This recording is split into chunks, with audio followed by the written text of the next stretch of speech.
Hello and welcome back to the second session of this year's Open RAN Summit, brought to you by Fierce Wireless. If you're joining us for the first time, my name is Oliver Ward, your host, and I'd like to start by thanking this session's sponsors, Fujitsu, NEC, and AMD. Here's what you can expect from this session. Kicking us off, we'll hear from Atoosa Hatefi from Orange, and then at 1:15 Eastern Time, we'll have our partner keynote interview between Femi Adeyemi from Fujitsu and Fierce Wireless's Alejandro Pinero. Then at 1:30, we'll have our panel discussion moderated by Chua from AvidThink. As always, make sure to check out the Partner Content Hub and submit your questions to the Q&A tab on the top of your screen. So that's all from me for now. So let's get started with our second session. Handing you over to Atoosa. Yeah, thank you, and hello everyone. So my name is Atoosa Hatefi in Orange Innovation and head of Radio and Environment Innovation. So in this presentation, I will talk about our views regarding performance optimization of the Open RAN network, particularly based on our latest experiences from tests and trials. So actually, in an Open RAN context with disaggregated architecture, there are several open interfaces that are specified by the ORAN Alliance. And from our side, we have prioritized a subset of them for initial and future deployments. Particularly, what we have prioritized is the open frontal interface, the open APIs in order to disaggregate the hardware and software, all of the open interfaces that are related to RIC in order to enable a kind of differentiated optimization per operator. And finally, the open interfaces related to the SMO in order to be able to build a kind of vendor agnostic orchestration and unified orchestration across the whole network. So thanks to all of these, let's say, open interfaces, we have the opportunity to mix and match components from different vendors. And for each component, we can, of course, try to choose the best-in-class vendor. And at the same time, thanks to the RIC and SMO architecture and components in Open RAN, we have this possibility to use the data-driven frameworks and bring an AI-optimized, let's say, closed-loop automation to the network. So these are the main opportunities that we could use from Open RAN architecture to optimize our network. However, they come also with some challenges that needs to be carefully actually handled. One of these challenges is the IoT challenges between different components coming from different vendors. Another one is the end-to-end integration between different vendors that could be complex, and finally the end-to-end performance optimization. If we look at these different challenges in more detail, we see actually how we can ensure that despite these challenges, how we can ensure that we could have at the end a high performance Open RAN. So there are a couple of requirements that needs to be respected. When we consider disaggregation, so at each component level, we need to ensure that all of our requirements, operators' requirements, are respected in terms of performance. It's particularly important in the context of massive MIMO radio units. We need to have efficient radio units with efficient performance. We need to have actually proper cloud infrastructure that take into account all of the requirements for RAN, particularly real-time operating system and efficient hardware acceleration. That provides a performance that is on par with a traditional ASIC, let's say, accelerator. We need to ensure that we have the main advanced features per component, an efficient scheduler, which is very important to ensure the good radio performance. And on top of these performance criteria, we need also to ensure that each component is energy efficient, is scalable, is reliable, and can respond to all of our security requirements. So this is at component level, and of course, optimization only at component level is not enough. We need also to consider and to ensure the interoperability challenges.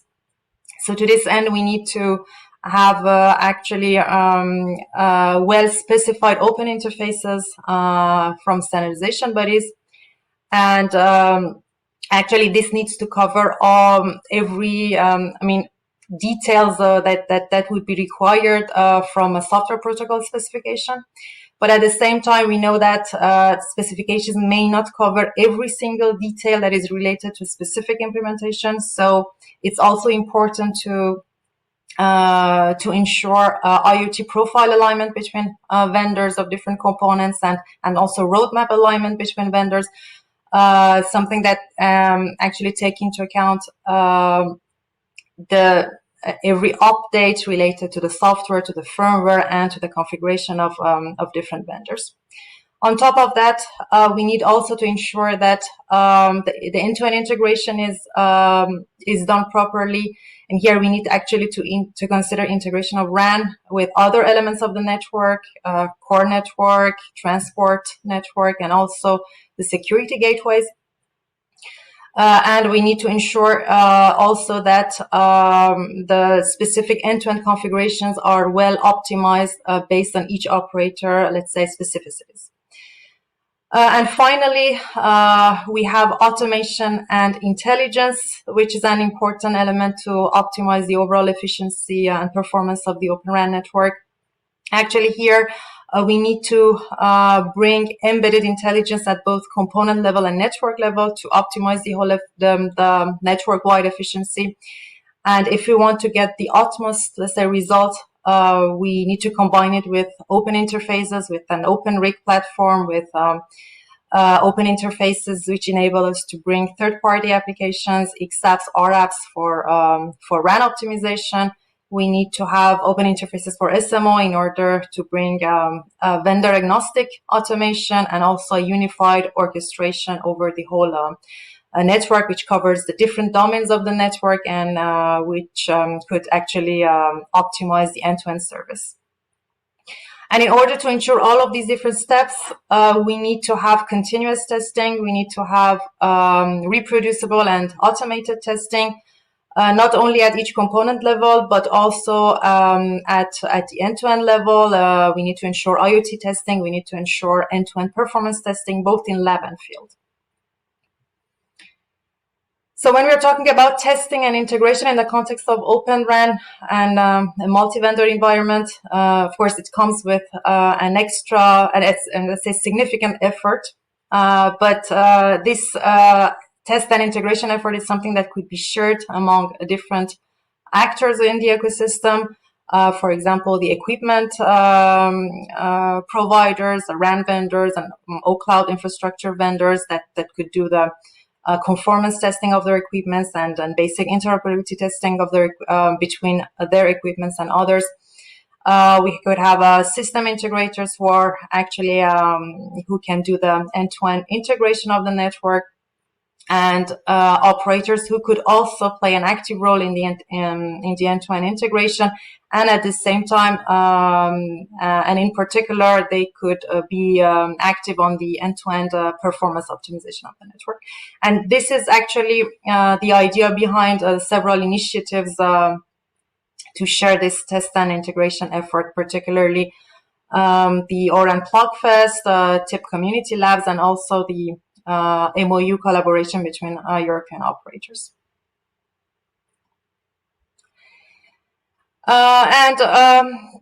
Finally, if we look at the last element that is required to optimize the Open RAN, we see the importance of intelligence and automation, particularly through using the AI and ML. Here, what is required, one of the main requirements for the AI and ML engine is the data collection in real time. Actually, we need to ensure that we would be able to collect data at each component level of the Open RAN network, at hardware level, for example, at radio unit level or servers, at cloud level, at pod level, or at software level, or even at the technical environment level. And all of these needs to be monitored in real time. So this would allow us to construct and build a common data model that could serve then to optimize both the operational efficiency and the performance. For example, thanks to a common data model and in terms of operational efficiency, we could optimize the CI/CD validation, CI/CD process for automated validation. We can optimize all of the, let's say, network task lifecycle management, anomaly detection and prediction, troubleshooting. We could also optimize the energy and cost efficiency thanks to this AI, let's say, driven power saving operations. And on the performance side, thanks to AI and ML and collect and real-time, let's say, monitoring, and thanks to the RIG platform, we can do the radio optimization, for example, on the quality of service, for traffic steering, and all of this could go down to the level of each individual user based on its location. And here to get the, let's say, utmost performance and result, we need to combine it with open interfaces and a kind of secured applications store for RAN optimization, which would then bring the actually ability to have a unified optimization that is agnostic to the RAN vendor that is providing the other component of the RAN. And that concludes my presentation. Thank you, Atoosa. That was great. So up next, we have our partner interview between Femi Adeyemi and Alejandro Pinero. Femi, Alejandro, you can take it away. Great, thank you, Oliver. And of course, here I am with Dr. Femi Adeyemi. He's the Chief Wireless Solutions Architect and Head of the Wireless Business at Fujitsu. Femi, welcome and thanks for joining us here at Open RAN Summit. It's a pleasure to be here. Well, before we get into the meat of it, why don't you tell us a little bit about Fujitsu? I see the great branding you have there, so at least folks are already familiar with the logo itself. But yeah, tell us a little bit about the company. So Fujitsu is a multinational ICT company. We've developed a range of computing products, optical products, wireless, network, hardware, as well as software and services for many, many years. We are very well known for our wireless solutions in the Japanese market and within the service provider community. In the last 5 years, though, we started a trend strategically to come to the US so actually North America in particular, to introduce a wireless solution. That has been the thrust of what we've been doing in the last 5 years, in addition to over 30 years of optical and services in the US. So it's a big move for us coming into North America. Absolutely. And just before we came on air, we were talking a little bit about that experience. And I was actually surprised that, and I hate to admit this, right? I probably shouldn't have been surprised, but Fujitsu has quite a bit of experience with Open RAN specifically. So maybe you could tell us a little bit about perhaps some of those deployments or partnerships you have in place already. Sure. So with respect, let me start from where we're doing a lot of trials now. So in Europe, we're involved with Deutsche Telekom in their O-RAN town, and we're in high-level discussions with other operators also in US. We have extensive deployment, O-RAN deployment in Asia with KDDI, with Docomo, and then you heard of our new announcement with Dish, for example, in the US. And we continue to expand that portfolio. That's the strength of what we're doing in US and around the world. And many of those other engagements we believe will lead to more news in the coming months as well. And of course, we'll have Mark Rand from Dish speaking later on in the event. So, if you look at these trials and deployments with Dish and the European and Asian carriers that you're involved in, what have been some of the challenges that you can share now that we're seeing some real life deployments and case studies to talk about? Right. So one of the biggest ones that we've had a lot about is brownfield deployment. So in cases where you have your existing network, 4G based or even 3G based, can you still introduce O-RAN? We have successfully done that with many operators. One of the biggest ones will be Docomo, for example, where O-RAN is coexisting with their 4G network today. They have that connected to multi-vendor radios. Other ones that you will hear about will be multi-vendor integration, where just because we have multiple components that are O-RAN compliant from others, that initially speaks to maybe it's very difficult to integrate them together. One of our major partners in the US, Mark Ruan, for example, will let you know and describe that, hey, integration is actually easy with respect to Open RAN. And the reason is you have interfaces described on both sides of various components. Once you do the heavy lift of aligning on on those interfaces, it actually becomes much easier to integrate those components together. And now the integration or bringing up a base station, something that used to be in the order of months, right, is now something that we can actually do very, very quickly. Obviously, one of the things that you will hear from our competitor is the collaboration aspect. Is it easy for various organizations to collaborate together? The answer is yes. Once there is a incentive from a major operator that this is where they want their network to go, it becomes an easy lift where we're working with others in these areas. And as we increase the portfolio of these integrations that we're doing or we've done, we're putting together what we're calling a blueprint or a Rolodex of how to do this. So we can actually share that with other operators in the field and get this to work. Now, the benefits we're also seeing. So that's something that we can talk about as well. Sure. And, when you talk about these benefits, and of course, the session is looking at that optimization piece, right? And we just heard Atoosa from Orange speak to this. What are the biggest advantages when it comes to that cost efficiency that, is so talked about when you think about Open RAN, and also about the optimization of the network? What can you tell us a little bit about those 2 points specifically? Okay. So if you have a closed network, right, now you only have the single provider that gives you those the components that is in the closed RAN to optimize.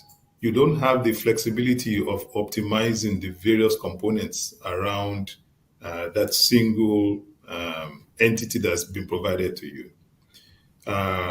In the Open RAN ecosystem, what we're finding out is you are now able to bring together the best in breed.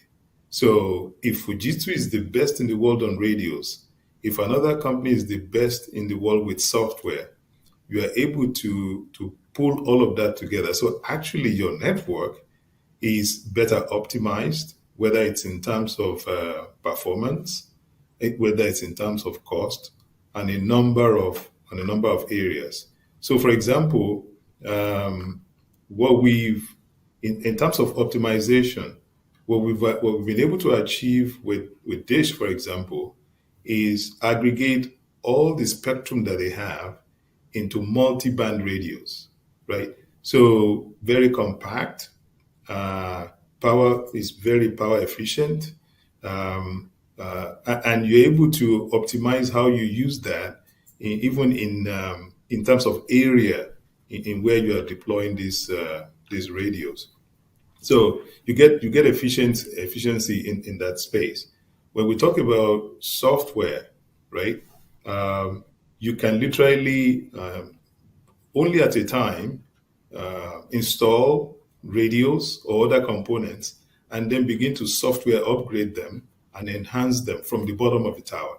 So you will have heard from many of the executives in Dish, the beauty of we actually design the radios in advance of their use and then start turning them on as they need it. Previously, you cannot do that because everything is aggregated together and provided to you at once. Okay, so and then third is the pressure is on from a competitive point of view, right? Open RAN actually forces the providers to be competitive in all areas, whether that's on-time delivery, whether that's in the performance. So now we leverage all of that.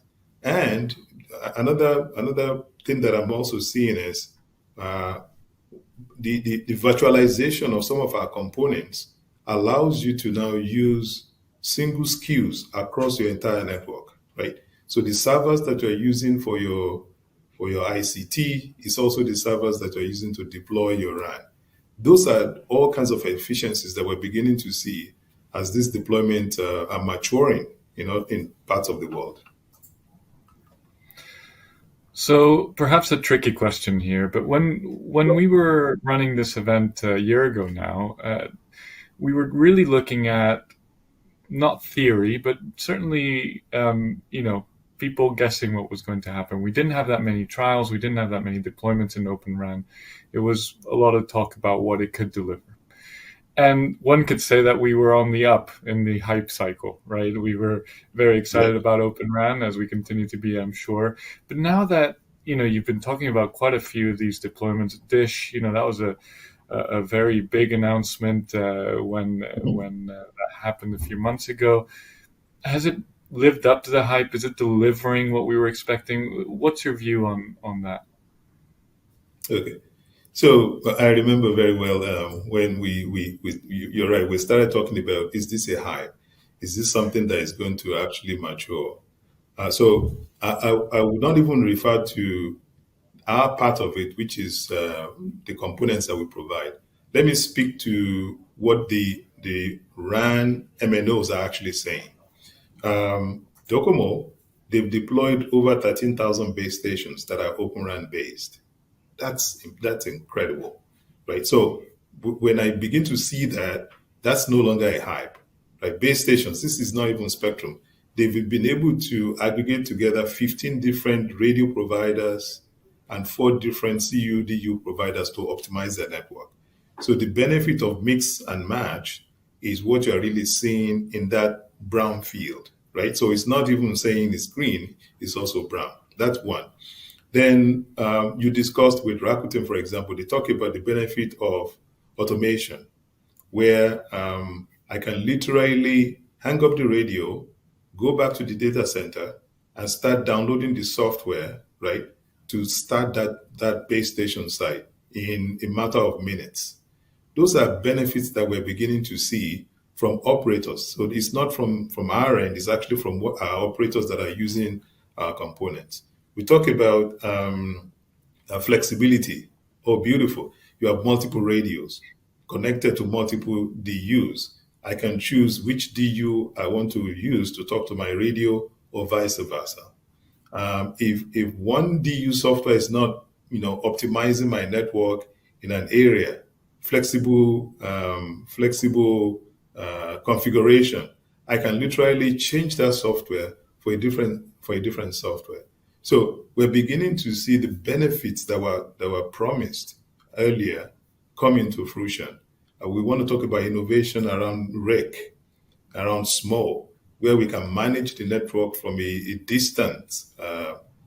All of these things we're beginning to see the fruits. If I talk about data analytics, for example, we are seeing a tremendous amount of data being provided now from those different components. Previously, we didn't have access to that. It's a closed network. It's what that supplier shows you that you're able to see. Now I can look at various things from a radio point of view in terms of data. I can look at it from the CU. I choose the DU, the software. It's beginning to give us all of those benefits that we're seeing. I talk about the trials that are happening in other parts of the world. That's what we're able to showcase to them. So it's no longer a hype. Let me put it that way in summary. That's amazing. I'm glad we're not falling for the hype trap, and that this is really delivering, as we can see from all the examples that you're bringing up, and really so many MNOs and carriers around the globe really looking at Open RAN seriously. Listen, I mean, Femi, I'd love to keep you on for ages. I know you're a busy man, so let's do a parting shot here. We've just talked about what we were talking about 2 years ago when it comes to Open RAN and open ecosystems. If we brought you back next year, which I hope you'll join us again, what do you think is next for Open RAN? What should I ask you about next year and say, right, these are the things you talked about. Have we gotten there? Yeah. So every time I have discussions with Mark Rowan, he's always excited about analytics. One of the things that we're going to be seeing is a lot of data analytics, monitoring the network, managing the network, controlling it real-time control of the network. Those are things that we're going to be seeing. How do I repurpose my network without bringing everything down, without ripping and replacing? Combining AI to have predictive analysis on how I utilize my network, prevent damages, prevent outages. These are things that you're going to be seeing a lot more of in the next coming months. Reducing downtime. As we evolve data analytics, AI, ML will be an important part of the network. So the breadth of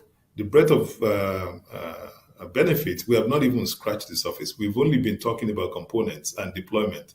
Now that you're seeing that it's being deployed, we're going to be seeing a lot more on software, data analytics as well. Okay. Brilliant, Femi. Well, I look forward to having you back and bringing up all these points and see how far we've gotten. And I'm sure with Fujitsu and many others in this now open ecosystem, it's only success from here. So Dr. Femi Adeyemi from Fujitsu, thank you so much for joining us. It's been an absolute pleasure to hear your thoughts on Open RAN. It's a pleasure to be with you. Thank you. All right, well, that's all here. Back to you, Oliver. Thank you both. That was great. Up next, we'll move straight on with our panel discussion, moderated by Roy Chua from AvidThink. And joining him, we have speakers from NEC, AMD, and Internet para Todos. Roy, over to you. All right, thank you, Oliver, and welcome, audience. We're going to have a nice live chat here with some of the key leading experts in the Open RAN movement. So we're going to start. I'm going to ask each of them to introduce themselves briefly, and then we'll get right into it. So let's start with Alessandro. Alessandro, introduce yourself, please. Oops.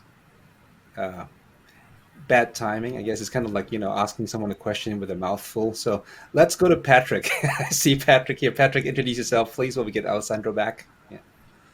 Hello, everyone. Thanks a lot. Good morning, good afternoon, good evening, depending on where you're listening from. My name is Patrick Lopez. I'm Global VP of Product Management for NEC, looking after the telecoms product. So that includes our radio units, our radio software, our Converge core, as well as all the products related to the integration for SMO, automation, orchestration, as well as transport. Okay, excellent. Thanks, Patrick, and welcome. Let's go next to Harpinder. Harpinder, introduce yourself, please. Yeah, thanks. So my name is Harpinder Matharu. I work in AMD Data Center and Comms Group, and my background is from Xilinx, which was acquired by AMD. So I'm looking forward to the conversation. Thank you. Thanks, Harpinder. Let's see, Alessandro, are you back with us, at least in voice, if not in video? Not yet. Okay. We're trying to get Alessandro back. In the meantime, are you back, Alessandro? Yeah, and my voice. Can you hear me? Yes, your voice is here. That's what's important. We'd like to see you too, but yes, I can hear you. Why didn't you go ahead and introduce yourself? Yeah, hi. Well, my name is Alejandro Defilippi. I'm CTO at Internet para Todos in Peru. Internet para Todos is we're an operator, but we work under the network as a service model, and we're providing service for regular MNOs in rural areas in Peru. Excellent. Thank you for joining us, Alessandro. And unfortunately, looks like internet's not cooperating with us today, but at least we have you on the phone bridge. So thank you. All right, let's get started. Now we've heard from Atoosa. We've heard from as well, the other panelists earlier, and then we just heard in the interview with Dr. Adeyemi, Femi, about Open RAN and some of the aspects of Open RAN. So certainly there's less debate now that Open RAN is working and can work and is in fact deployable, which is good. And we're here to talk about, optimizing, right? So how do we optimize the performance of Open RAN? So let me ask a question first, before you ask about optimizing. Are we at the right point in the maturity life cycle for Open RAN? Because we know it's new and we all agree it's new, right? Are we at the right point to even discuss optimization? This is premature, right? Should we be focused on capabilities, compatibility, building out the ecosystem first, rather than even spending a lot of time on optimization? So let's go to Patrick. Patrick, what are your thoughts? Thank you. I think it's the right time to talk about optimization in Open RAN. Obviously, Open RAN has a different maturity in different markets. We are privileged at NEC to have been one of the pioneers of deployment of Open RAN commercially, with NTT Docomo first, and then with Rakuten Mobile in Japan.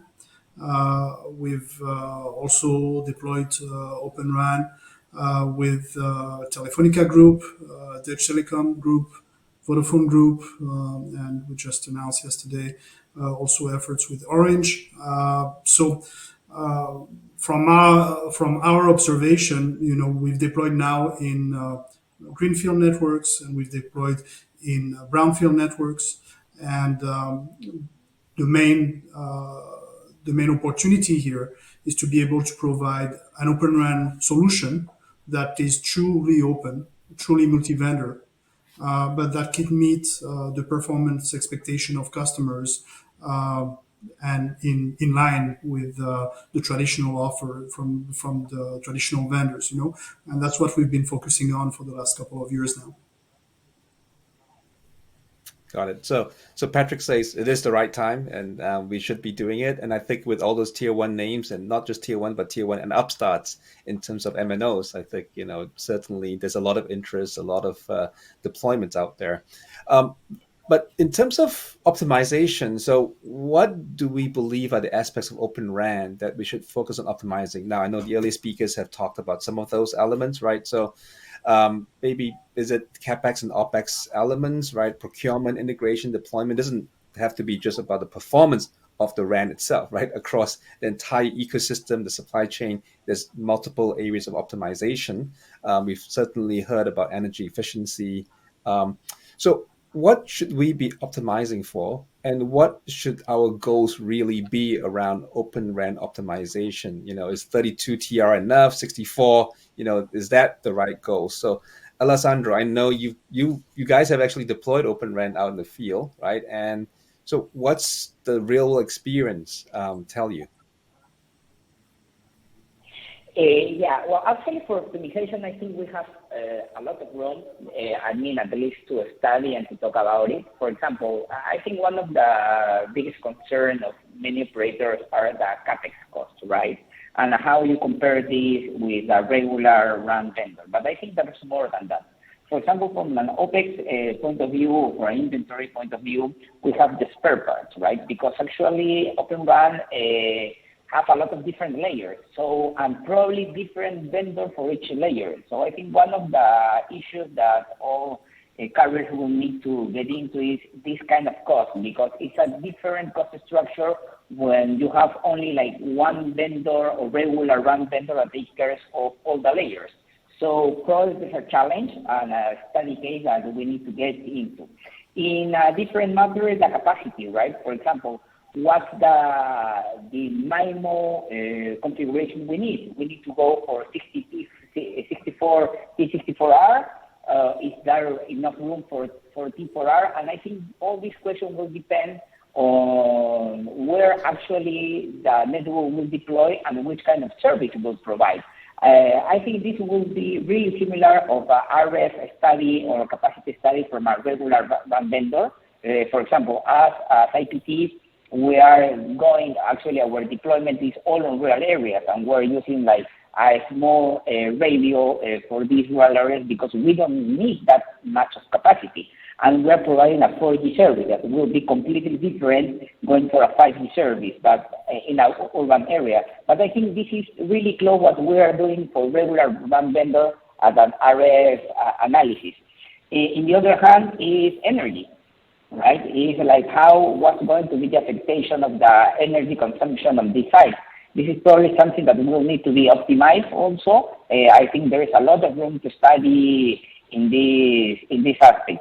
And another topic here that probably will require further discussion is the management. Because again, Open RAN has different layers, will have different vendors. The experience that we have right now in the world with operators that actually have deployed a really big amount of Open RAN sites is that there is no like a standardized layer or vendor per layer. Each one have different configuration and they are testing still. I mean, Docomo is doing it, and with all the deployment they have, it's like they have different flavors, let's call it.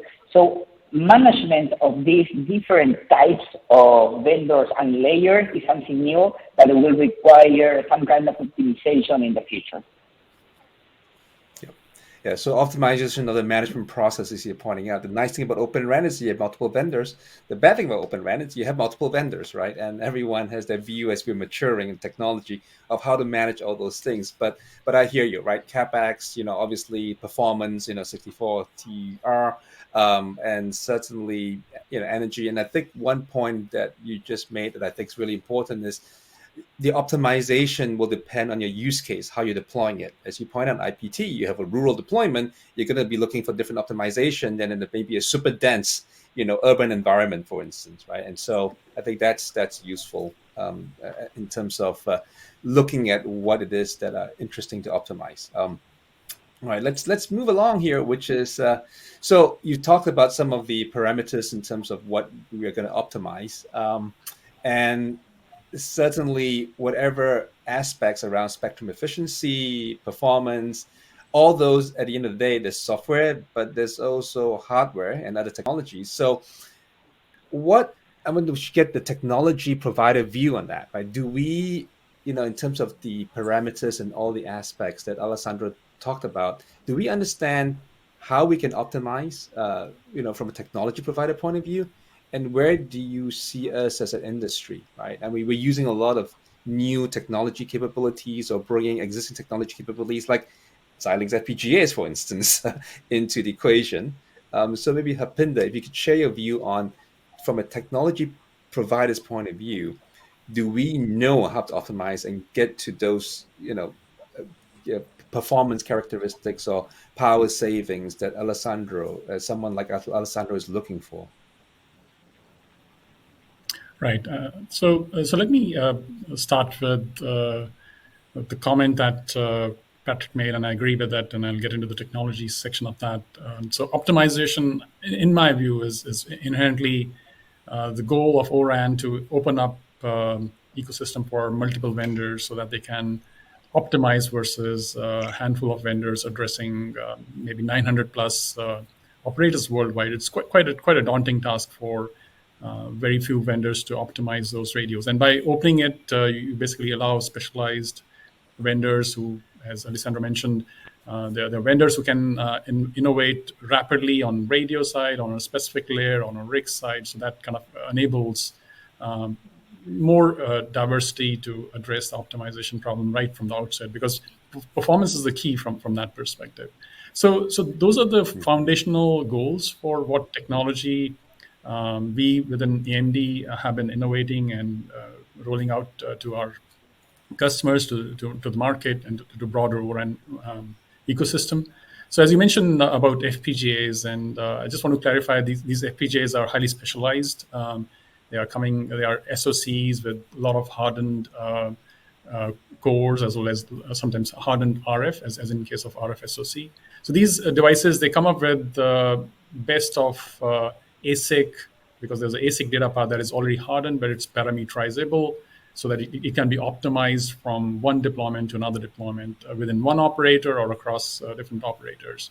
And so that is a key thing. And certainly, there is significant ASIC presence as well within the ecosystem, within the RAN deployments. And certainly that happens, as the deployments mature.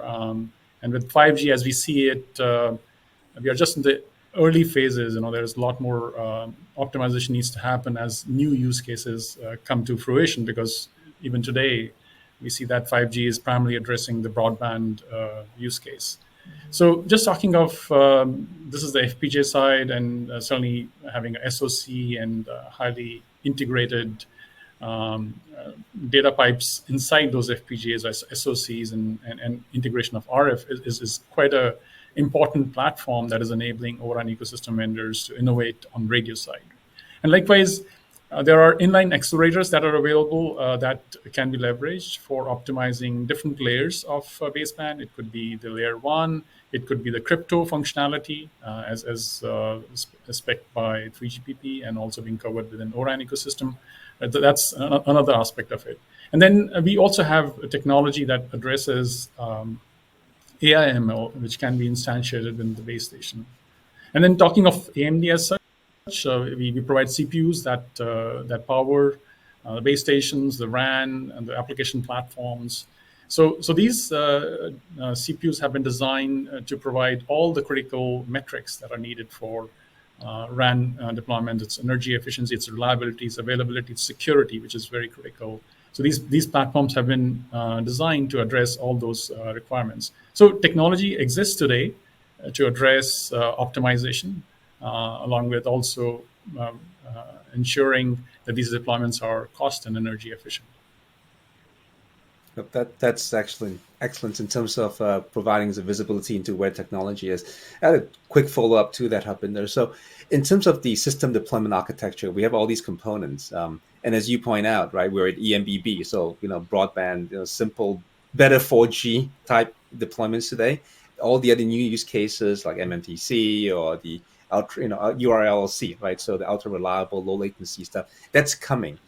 Is there a danger of prematurely putting the architecture that we have out there to support EMBB and then realizing later on, oh, oops, this configuration not ideal when I have to do MMTC or when I have to do URLLC combined with EMBB, that the Open RAN architecture that we placed out there has to be ripped and replaced? Is there a risk of that happening in your view? That's a very good question, because certainly the base stations are optimized based on existing workflows, and in case if you look at enhanced mobile broadband versus URLLC, if you really have to achieve low latency requirements or SLAs for a base station that has been optimized for eMMB, you may end up having a scheduler that is not really scheduling the users appropriately, just to ensure that a small set of users are given enough resources to really achieve those SLAs. So from that perspective, I think programmability in today's deployments is very critical, because the requirements will evolve. The base station that is deployed today has to cater to a different service. As you mentioned about, say, for example, massive MIMO deployments, 32TRX or 64TRX. It's a very simple use case today. And today, if you see that only a handful of users have 5G handsets, and 5G subscribers are still smaller compared to 4G, but as the number of subscribers grow, these radios have to behave differently, right? Because there will be a lot more capability that will be demanded of the same radios, right? So these radios, these CUDU deployments, and they have to be upgradable, programmable, so that they can address as the RAN network is evolving. And rip and replace is not affordable anymore, because it's whatever equipment is getting deployed has a life cycle of 7 to 10 years. And it's very critical for having some programmability built into those deployments. Yep. No, if I can jump in. And yes, Patrick, go ahead. Yes. I completely agree with Harpinder, and I would add furthermore that actually Open RAN is more future-proof than a traditional deployment, because it offers more flexibility. And because it is inherently multi-vendor, you all of a sudden have the ability to create RAN connectivity products that are fit for purpose. And because many of the Open RAN vendors are providing cloud-native architecture as well, the programmability aspect as well guarantees that you're not stuck with whatever profile that you have set in your RAN for whatever use case. That profile can evolve over time, and you can even add different profiles or different vendors so that you can actually have different use cases on the same topology, but at different time of day or for different use case for different devices, for instance. That's right. Yep.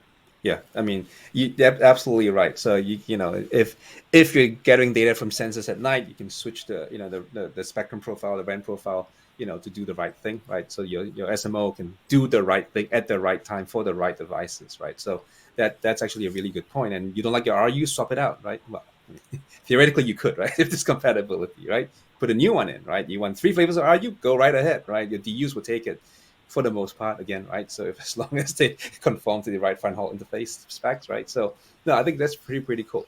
And given that, I'm going to ask Alessandro now, given that this ecosystem, has got multiple vendors, you can do swapping, so what's your view, Alessandro, on this per component optimization versus, I think some of the incumbents would say, well, we have everything, we control end to end, so I can give you global optimization and all you're getting is just local optimization, right?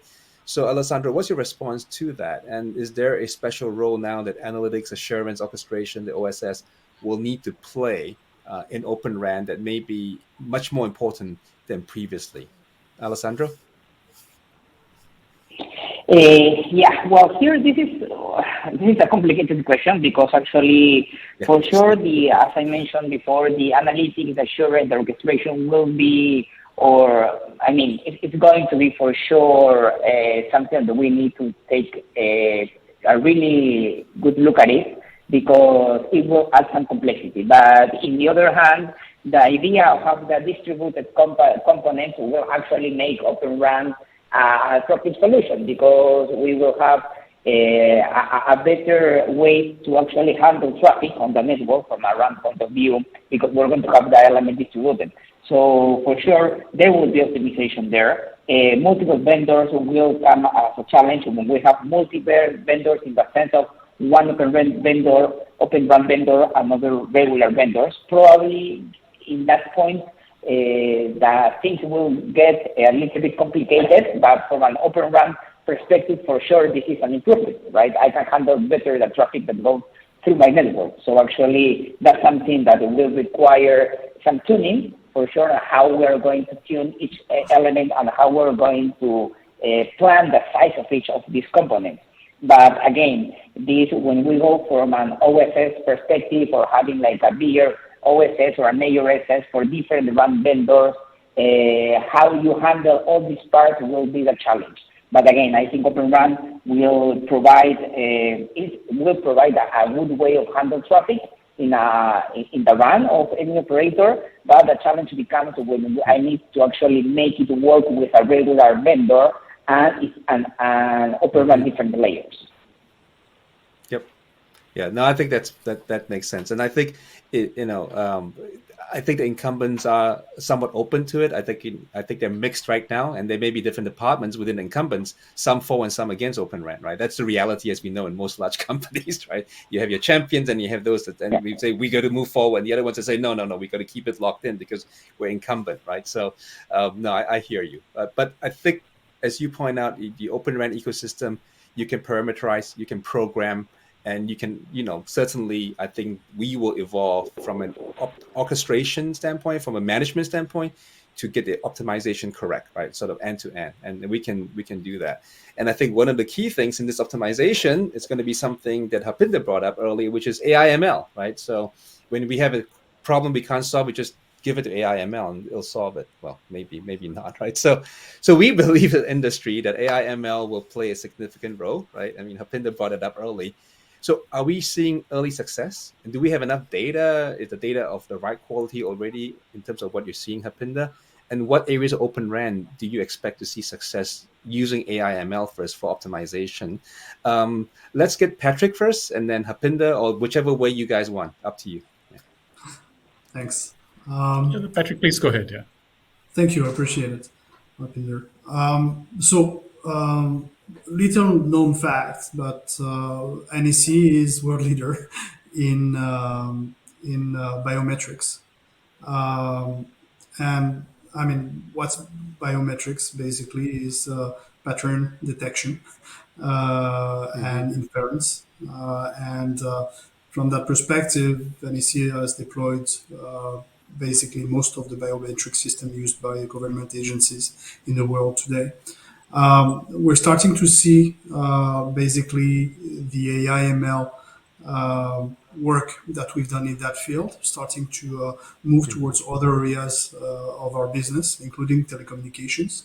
And obviously, one of the very first implementation of big data, AI ML in telecoms and in Open RAN is around the RIC, around the implementation of RApps and XApps that allow for the first time in a multi-vendor environment to perform a number of pattern detection that allow for the traditional AI ML workload to function.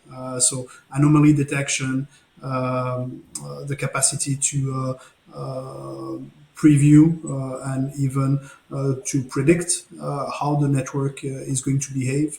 And that leads to a number of optimization that are using auto-scaling capabilities, as well as, in our case, for instance, being kind of a radio specialist, we use AI ML for beamforming management and being able to adjust the beams in an Open RAN systems according to a number of parameters that are not static, that are based on a reading of the current radio situation, as well as the capability to predict how that is going to evolve over time and to adjust whether the customer for this specific use case and this specific cell site is looking for more capacity, more coverage, or maybe functionalities issued from slicing that we discussed before.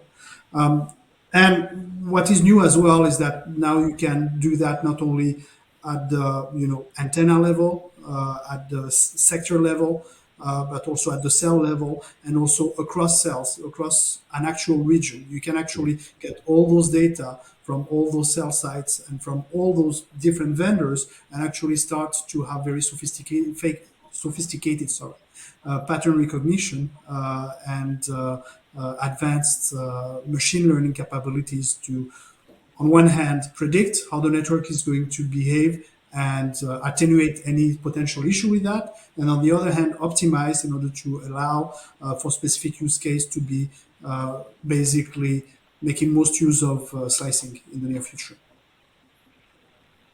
Excellent. Thanks, Patrick. I mean, so we have the data. We have a lot of data, as you point out, all the way up to cell and the whole sites as well. So we have it. We are seeing some advantage. The interfaces are there for us to use, right? Your RApps, XApps on top of your NRT, your near real-time and non-real-time RICs, which are horribly named because it's impossible to use an acronym to differentiate the two. But yes, absolutely. Seems like your answer is yes. The data's there. Yes, we are learning. Yes, we are seeing some success. Harpinder, would you agree that that's the case?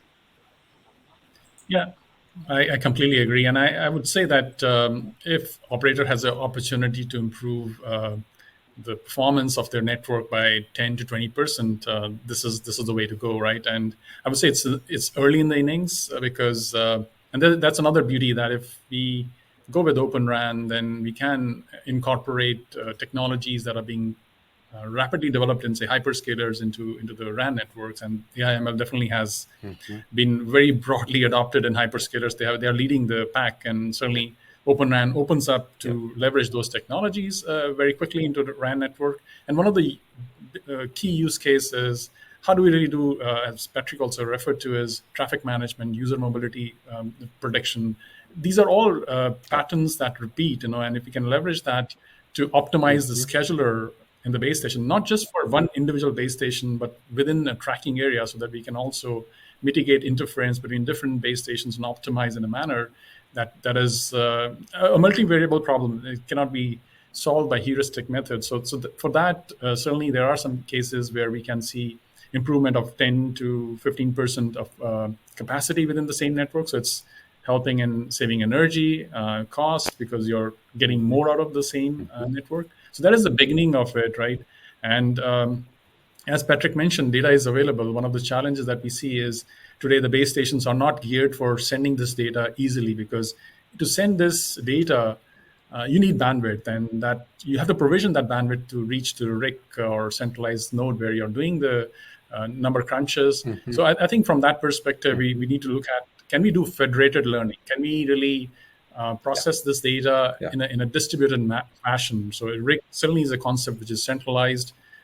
Great concept. It opens up for AI/ML community to really come at it and innovate for whether it's applications for optimization at different levels. So I would say that we have to look into both. Data is available today, but transmitting this data to centralized entity is expensive, and sometimes the base stations are not provisioned for it.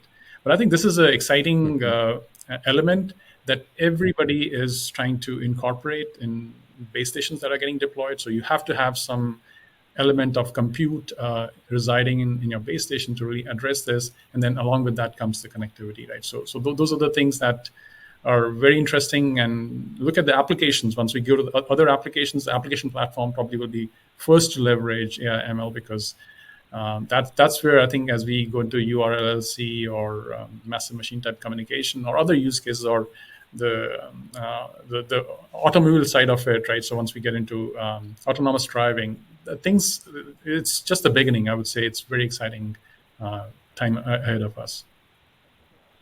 Yeah, no, I think that's definitely an interesting part. When you have data, it's wonderful, but as you point out, the architecture to process the data, not the end user data, not the user plane, right? But the actual data from a management perspective, right? That we still need to work through, because we've never had that. It's usually been a tops-down control, right? And now it's sort of more, I would say interactive, but more learning, and that's an interesting challenge for the industry as well. So let's turn over to Alessandro. And Alessandro, given the conversation we just had, are there changes in the overall Open RAN system architecture or protocols or systems that we should be looking into to facilitate better optimization? I know that IPT was one of the early ones to deploy Open RAN. You've had some runtime on it, certainly ahead of a lot of other, even tier one carriers around the world. What's your learning there? Is there, look at the system architecture, does it make sense? Are there things that you've seen that say, maybe we should do it differently, or maybe the protocols need to be changed? Maybe we need more splits, 7, well, doesn't matter, but we don't need more splits. So let me take that back. What's your thought, Alessandro? Yeah, well, actually, we were at IPT one of the early adopters of Open RAN, actually. We have one of the first versions of it. We are running it. It's running properly. Actually, we have more than one MNO doing the RAN sharing over the equipment. But I think that complexity here is, again, the amount of layers, right? And it's not the same to be like a big tier one operator than a rural operator like IPT, because if we want to go for a new deployment of Open RAN, with all new configurations and all new architecture is actually kind of complex because of the amount of resources that we need to put into a big deployment. So actually here's where the figure of an integrator starts getting interesting, because probably a small operator we don't need to go with an integrator in order to be sure that the architecture that will be on place is actually the best for this local operator. Instead of a tier one operator where actually you have all the resources and all the research area dedicated in order to test, try different combinations, different vendors per layer, and actually you can select and pick one by your own. So some of the points that I mentioned a lot today is the architecture, right? The idea, I think, will be something that the industry will need or will want to pursue, is to have a simpler architecture, right? Trying to have a little more, trying to have a little more standardized version in terms of vendors. Because again, the amount of combination that you have per layer is really high. In going for protocols or system around it, I think it's something that is already in place. It's something that is actually working properly. I think actually the Open RAN concept and protocols that it's using took care of all the needs of the industry, and something that the regular vendors were not doing. So I think that's in place. So I will focus on the architecture and the amount of layers and the amount of vendors per layers and options. Actually, in one way, it's a good thing, because you have a lot to pick and you have a lot of options to select. But on the other hand, the amount of testing and resources that you need is quite complex, at least for a small operator. Okay, got it. No, thanks for that. And as you point out, you had early experience in that, and seems like we're evolving over time in the right direction. Let's go to a couple of questions. We have a lot of questions actually that's come in. No surprise, it is a hot topic. It's an interesting topic. So I'm going to go to a couple of these and try to see if I can combine a couple here. There is always that question around Open RAN and savings, right? So let's go ahead and address that, because it's always asked, right? So Open RAN, now that Open RAN is starting to be deployed, how much does it save and operate it in practice? And I want to see if Patrick, maybe you want to take that on, because some of your customers are deploying and seeing some savings. You want to go ahead and take that one? Certainly. I can comment on my customer savings, except those that are public knowledge, right? So I think that companies like Rakuten Mobile has, I think, publicly stated OPEX savings in the 20 to 30% range, and CapEx savings in the 30 to 40% range, I believe. That's correct. We think those results are typical for a greenfield operator, and obviously, greenfield operators have no legacy to deal with, so they can select all the elements of their network end to end, and that's the most practical and fastest path to cost optimization compared to traditional networks.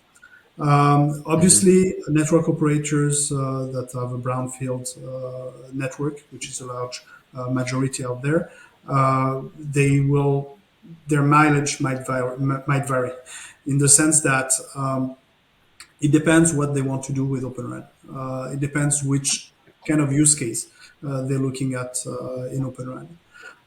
So for our operators, our brownfield operators that have deployed Open RAN for, let's say, massive MIMO in very urban environments, the range of savings are very comparable to those that we mentioned, because these are large commercial systems that require a lot of capacity, a lot of performance, and Open RAN there is where it creates the most difference in terms of cost profile, if you will. For other operators, it depends on the variety of competitive environment. To be clear, right? I think that one of the Open RAN benefit is to provide choice and to provide more options. Some operators have elected to move towards Open RAN because their ecosystem was too limited, and they're saying good cost optimization compared to those traditional vendors. Some operators have elected to move Open RAN because they've been forced to, or rather, they have to substitute vendors in their network that they were forced to substitute. And in those cases, we see cost savings that are in line with their previous vendors in that space. So I think the most benefit cost-wise from Open RAN also are yet to come with the automation and with the AI/ML that is going to basically drastically reduce the cost of managing an Open RAN network versus a traditional network. And there are several layers to it. Of course, there's the automation itself. There's the fact that many Open RAN vendors are cloud native, and therefore they are benefiting from automation capabilities that are, specific to cloud capabilities. Obviously, there's always the commercial off-the-shelf hardware dimension that is also a strong comparative point compared to appliance from specific vendors. So all those elements combine to provide a pretty strong cost optimization profile. So that's one part of it. And I think another part of it is just Open RAN provides more opportunity for innovative use case than traditional. And that's more a revenue opportunity than a cost optimization strategy. Sure. So it's a total sort of ROI, total cost of ownership type approach, right? With sort of benefits and openness around innovation. And as you point out, I think it's a fair comparison, or it's a fair analysis, which is that you point out there are some elements in there that are due to basically the system architecture of the Open RAN vendors. And obviously, if incumbents take the same architecture, then obviously they have the same benefits. So I think it's a very fair point in terms of looking at, there are some things that are Open RAN specific, and there are some things that are state of the art in terms of cloud and virtualization and newer technology. And I think and you are correct. The numbers you cited are in fact what Rakuten says publicly, and Dish has made some hints and in those areas as well. And in some cases, I think some of the incumbent the tier ones have said, well, Open RAN, we're not seeing savings immediately because they're brownfield, but we are seeing increase in agility. We're seeing increase in innovation, and we expect that the cost curve will come down over time anyway as scales go up. And so I think even just for the agility innovation, they're taking it on already, so that they're saying it's no worse and it's going to get better, right? So I think that's what we're seeing out there. Interesting. Question here that we haven't talked about, which is private 5G. Question here is about what are the tangible benefits of Open RAN to private 5G? And let's see, Harpinder, Alessandro, do you want to address that? Or I know Patrick can for sure, but Harpinder, do you want to address that? Yes. Okay, I can get started, and it's a classic case. Private 5G deployments, they don't need all the features that you would need in a traditional deployment. That means there are a lot of vectors at which you can do cost optimization, you can do performance optimization. So from that perspective, Open RAN is a prime candidate, where you could potentially leverage much broader ecosystem to implement a private 5G deployment. And for example, if it is a radio, typically most of the private 5G use cases have lower power radios, so it's much easier for a nascent O-RAN ecosystem to quickly come up with a solution, and then rest of the things are typically getting virtualized, right? So you certainly can deploy private 5G in many different ways, but having virtualized and cloudification of rest of the RAN network is a very easy step from that perspective. So Open RAN in a way is a very good platform for private 5G small cell deployments, and much more reachable compared to a more complex traditional macro and massive MIMO deployments. I would say that private 5G is one of the key areas where I think O-RAN should dominate and should bring in innovation that these vertical industries require. And I think that probably is a good starting point from broader and mainstream O-RAN deployments. Yeah, no, I think that's a very fair statement. In fact, I think a lot of us analysts are looking at saying a lot of the 4G deployments are already in process, and the agreements were signed with the large incumbent vendors, a couple of years ago, and that's ongoing. But private 5G is coming up, and as Harpinder just pointed out, you have different requirements, you have more flexible requirements, and you have that programmability and deeper integration with the vertical apps, right, or with some of the other enterprise controls, could make it even a better fit for deployment than the other solutions available. So absolutely, we are definitely, and that's something that I would agree that's a very good use case in those situations, right? You don't need 64 TRX day one, right? I mean, how many companies need that radiating in? It's very, very unlikely, right? So again, very good. Let's see, next question here. We're running out of time a little bit, but we have still a lot of questions. So unfortunately, I'm just telling the audience, keep the questions coming in. If we don't get to it, don't worry. I'm sure we'll find some way to get. Oh, I'm sure the panelists here will be willing to answer those questions offline.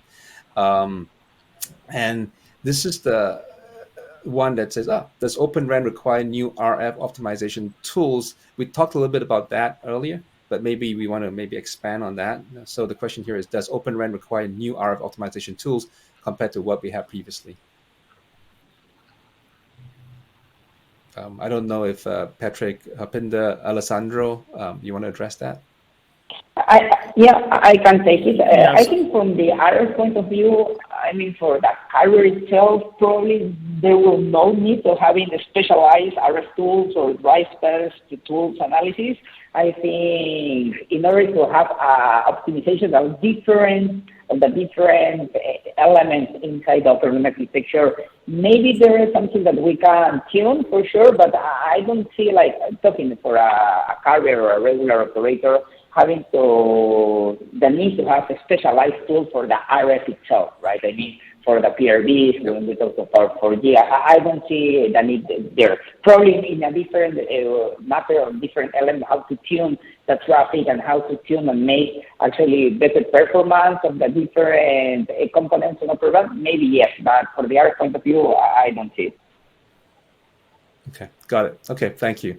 Well, we're almost out of time. We're almost right at the end here. But Harpinder, go ahead. Yes, go ahead. Yeah, so I was just going to agree with what Alessandro mentioned, and primarily the RF tuning will come into play, where there is a cap on how much power can be radiated from a radio, right? So in some CBRS or some other bands, there's a cap on that, and it's important for while you stay close to the cap. At the same time, there could be some RF tuning benefit in that context. So having a programmable RF entity in your radio is very valuable. No, that's fair. Yep, that's correct. Your power budget umbrella is different in terms of the deployments, and so there is definitely innovation. There is definitely differences, but I think as what you're hearing is that many of the techniques that we have, definitely are applicable. You just have to adapt it a little bit. Again, we would like to wrap up here. Want to thank everyone for being on the panel. Thank you to Patrick, Harpinder, and Alessandro for heroically joining us on the phone bridge, despite the internet failure there. Thank you to all, and thank you to the sponsors for this. And I know the audience has a lot of questions, but again, I think you've seen some of the resources available. I'm sure NEC AMD have resources available on the website to learn more about Open RAN. And likewise, there's also the ORAN Alliance and TIP, which also has a lot of resources out there on Open RAN. So I suggest that you take a look at that to learn more about this exciting new technology. And I'm going to optimize it right now by wrapping up and saying thank you so much for the audience, and looking forward to having you on the rest of the sessions. There's plenty more to come. Thank you all. That was great. So that wraps up session 2, but we still have a lot more to come today. Let me finish this session by thanking our sponsors and reminding you to be back here at 3 p.m. Eastern Time, where we'll have our next session. See you shortly.